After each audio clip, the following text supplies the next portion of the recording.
This meeting is being recorded. Well, hello. Today is December 5th, 2023. It's a SIG Node Sidecar meeting. Welcome, everybody. Today on agenda, not that many things on agenda, right? Yeah.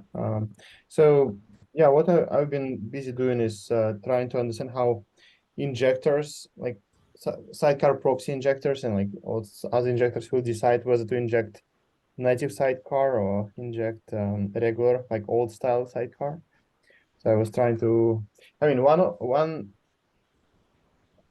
been thinking of different options, and some options were looking at agent, like node versions, and decide based on that. And another idea was to create universal injector. So I wanted to discuss this idea of universal injector. I don't know if you had a chance to read it in a meeting agenda. Yes. It's yeah, I think it will work. Yeah, it's not very elegant, but yeah, we are stuck with the existing situation before sidecars. So Yeah, one interesting aspect is how those universal injectors will deal with termination, because from my discussions, like people want to use the same image for both, for regular and sidecar, and termination behavior is a little bit different. In one case, you need to wait a little bit, and after you detect that all processes are gone, you need to wait a little bit. In other case, you just exit as soon as possible. So is it trying to solve the problem if you don't really know if the feature flag is on or off? Because they could check the version by just querying the API server, right? So it's really the feature flag they don't know about.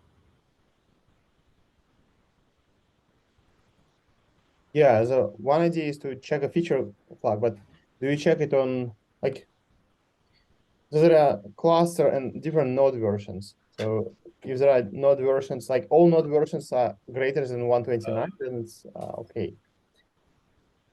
But I mean, how would, like, you need to query basically all the nodes and check, but then even this is not panacea. Like there may be cases, I mean, yeah, nothing will protect you from situation when customer will add node of earlier version later.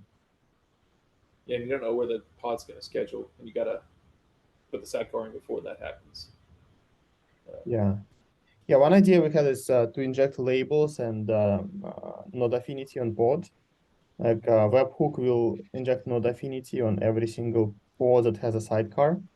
And I mean, simplest idea is to just add a sidecar true label on all the new nodes, but it's this idea is not ideal because this way you will get into a situation when you need to support this label forever. So ideally, on a cluster upgrade, you need to go to every old node and mark old nodes as no sidecars. This way you can eliminate this label at some point. yeah, labels or taint, right? Taint is bad because it will prevent new, like old pods from being scheduled, right? Ah, yeah.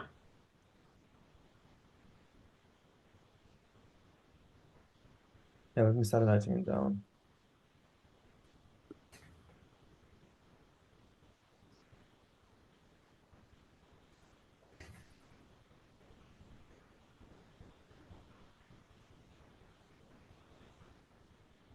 The first option is labels plus node affinity. And yeah, check the version of everything. Yeah, I don't know, like totally, if there are any option on AWS to lock in place, like say, minimal version of this cluster must be like 129 plus. Yeah, I mean, I don't think we do anything special other than here's a new feature and sort of trust customers to use it. Like we're not going to. I'm trying to think if we even have any like add-ons that we manage that might use sidecars, but most likely what would occur would be we would just not use sidecars until the minimum version of EKS has sidecar. extra support. Then you might deal with like the 3 versions back of a node. So I don't know. Does that mean it's like almost you kind of got to support? That means you really can't use sidecars for a really long time, basically, since you can have like nodes that are 3 versions back now. I mean, it's 4 now, right? I thought I went for 2 to 3 just now to support upgrading the control plane once a year. Okay. Yeah, that's another option. Just wait for a year and then start using it. It's not ideal either. But I mean, do you plan to disable sidecar on clusters before that? As a No. feature flag? So people can That would be use on their own risk, but if you're talking about automatic injections, then it only will start 3 versions Yeah. later. We don't have anything that does automatic injection that I'm aware of. Customers maybe run something on their own that does automatic injection. Yeah, customers may run Istio, like, or maybe any other service mesh. Okay. Yeah, I'm wondering.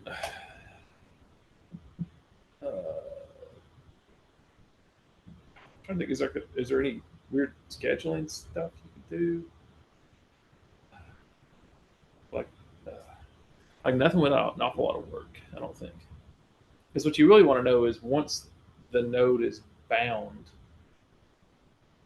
once the node is scheduled, basically, then you want to inject. So you kind of like have to simulate scheduling beforehand. But then it may not be the same thing, and I don't know. That's not. I think your write a file and restart could work.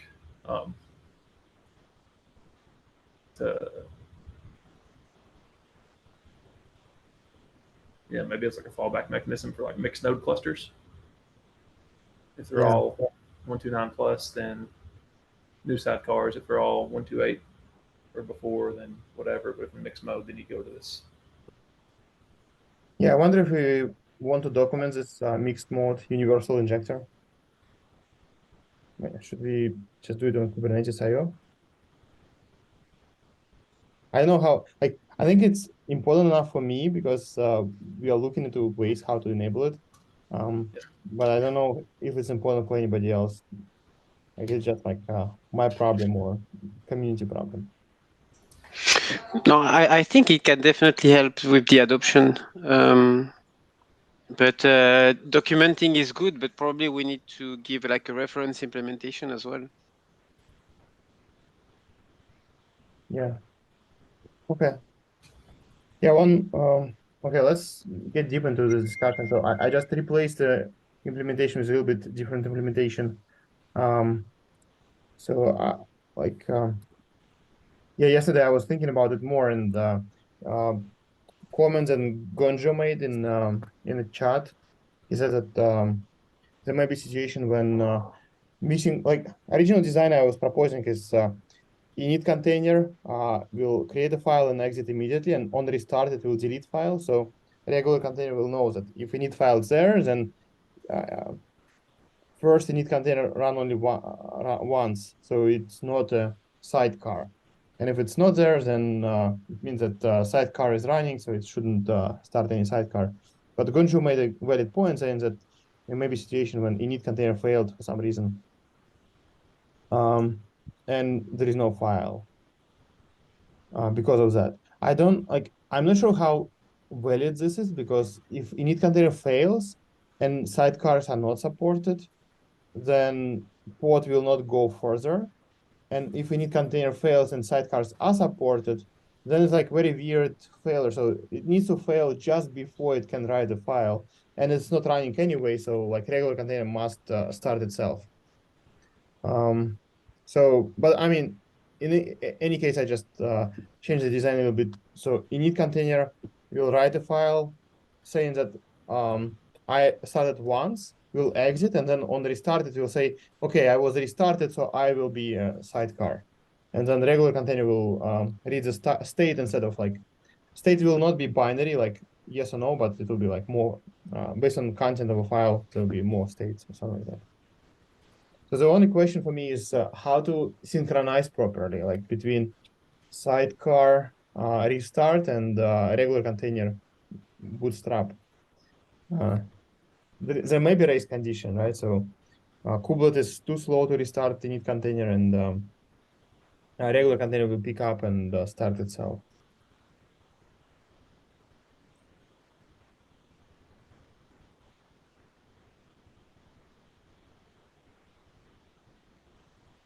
Yeah, I cannot find of any way to synchronize on kubelet. So wait for kubelet to restart, right? So kubelet has no opportunity.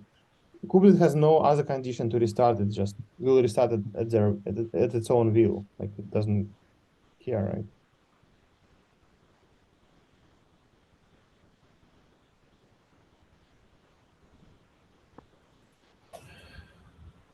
Yeah, so I'm wondering if so you can use the downward API to pass the node name in. So you could build a. You have to give the pod permissions to query kubelet basically, or query the API server. But you could have it like a wrapper that looks at that node name and then gets the version of the node and says, "Hey, does this support that?" No, but maybe through Prometheus metrics, you can see if the. I know it's on the cluster. It's not on the node. It's on the cluster level. If the feature is enabled or not. I'm not sure we have the metric on the node itself.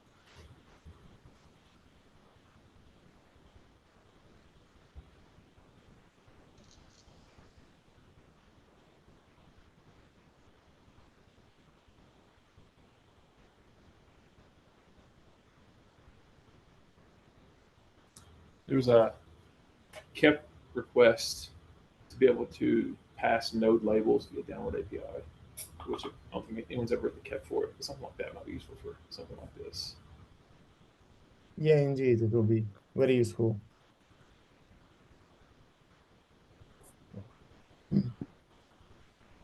Yeah, I'm not seeing much better than like all the try to discover is sort of a hack. Like try to go query metrics or query the API, like that's sort of hacky. Like, and you still can't tell if the feature flag's disabled on kubelet.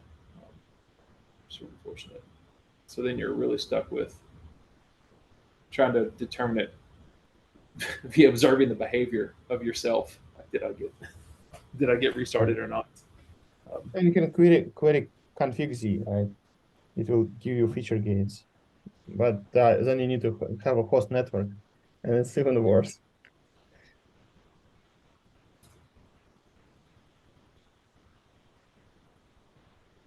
Okay.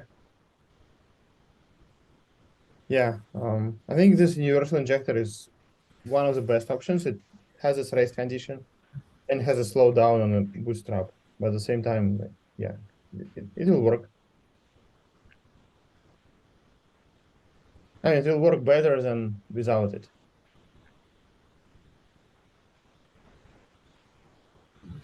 Of course, and if there was like an easy way of supporting sidecars, there would be no cap, right? Yeah. I mean, the universal injector is crippled because of the lack of support in the older versions. Yep. So makes sense. Okay.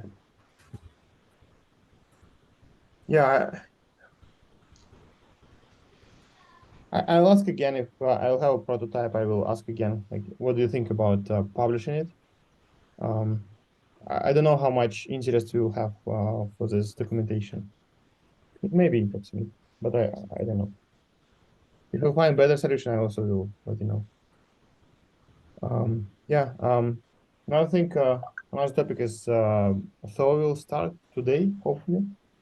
Maybe if release will be postponed for a day, it will be starting tomorrow.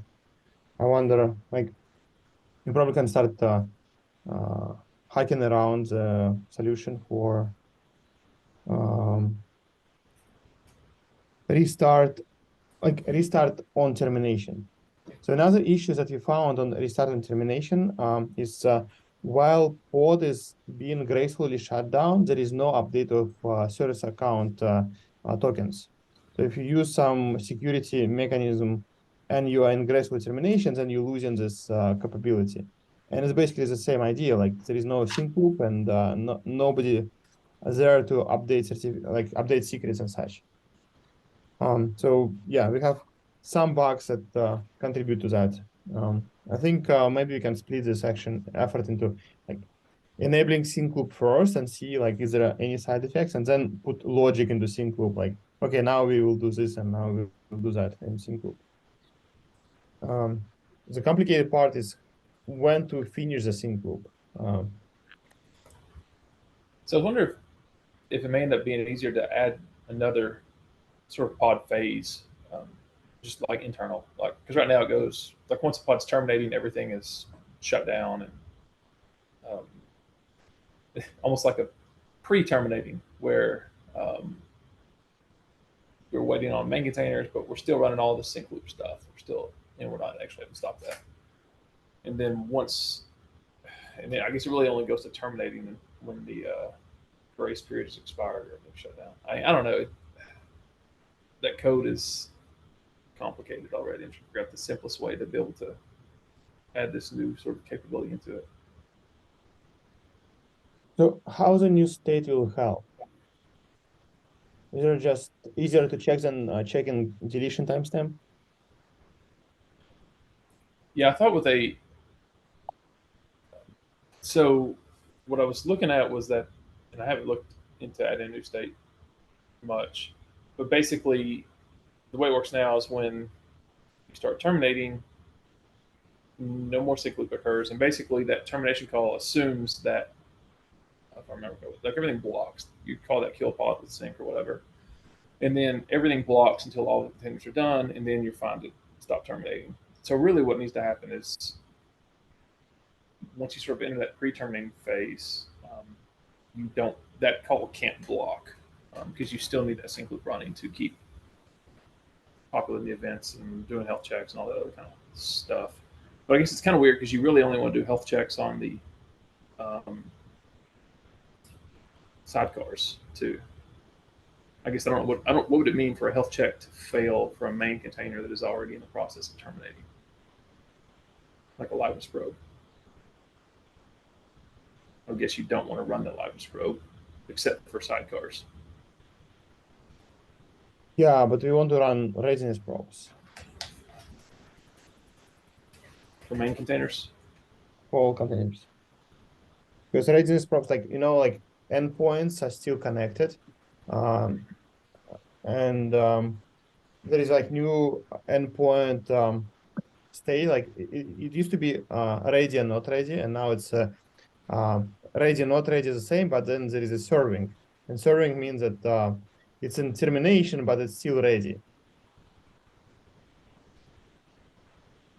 And it's made for exactly this reason of like gracefully releasing all the sessions. I think,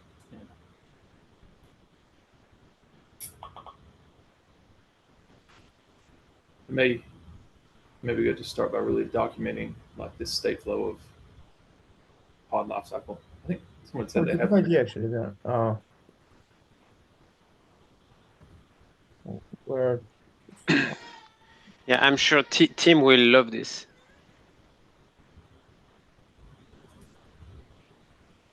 Yeah.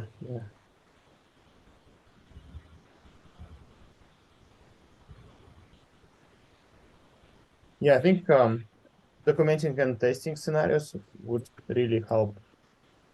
I think it's a very good first step. So maybe in December we can start, and I can approve tests. So it's easier. Yeah. So maybe if there will be slow time, we can hacking around tests, and more tests we have, more confidence we will be in fixing this. Okay. Yeah, I think it's a very good first step. So maybe what we also can do is to start listing scenarios, like what should be happening during termination, and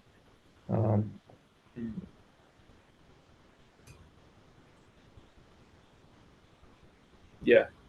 If it was like, if you could enumerate like all the scenarios of main container versus sidecar and which probes run when